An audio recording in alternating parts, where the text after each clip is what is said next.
ఆ సినిమా అనుకున్నట్టుగానే ఇది ఈ సమ్మర్కి మంచి ఫ్యామిలీ ఎంటర్టైనర్ అయింది. సో డే 1 2 days ముందే తారక్ మేమందరం సినిమా చూసిన రోజే తారక్ వాళ్ళ ఇంట్లో పార్టీ చేసుకున్నాం. ఎందుకంటే సినిమా చూసినప్పుడు మా అందరికి అప్పటికే అర్థమైపోయింది, డైరెక్టర్కి, హీరోకి, ప్రొడ్యూసర్కి, మా అందరికి.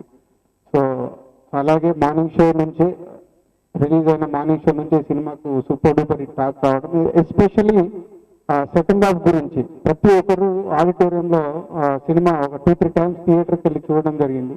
So second half is hilarious entertainment. అంటే ఈ సమ్మర్లో హోల్ ఫ్యామిలీతో సినిమాకి వెళ్ళి ఎంజాయ్ చేసే విధంగా పక్కా ఇది శ్రీను వైట్ల మార్క్. అంతకుముందు శ్రీను గారి సినిమాలు ఎలా అయితే ఫ్యామిలీ ఎంటర్టైనర్గా ఉండేనో ఇది బాద్షా కూడా ఫ్యామిలీ ఎంటర్టైనర్.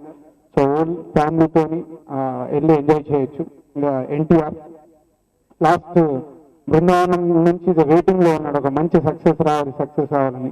ఆ రోజు నిజంగా సినిమా చూసిన రోజు తారక్లో ఉన్న హ్యాపీనెస్ రియల్లీ, అంటే మేము చూసి మాకే అసలు తనకి ఎంత వెయిటింగ్లో ఉండేది ఒక బ్లాక్ బాస్టర్ గురించి అని. సో నిజంగా తారక్ అనుకున్నట్లు achieve. So whole team and the great Ganesh ఎప్పుడు అంటూ ఉంటాడు, అన్న ఈ సినిమా బ్లాక్ బాస్టర్, అన్న ఈ సినిమా అంటే జపం అన్నట్లు. ఆ జపం చేసి చేసి నిజంగా బ్లాక్ బాస్టర్ కొట్టేశాడు. So all the best, congratulations Ganesh and all team technicians and artist అందరికీ కంగ్రాచులేషన్స్. Thank you.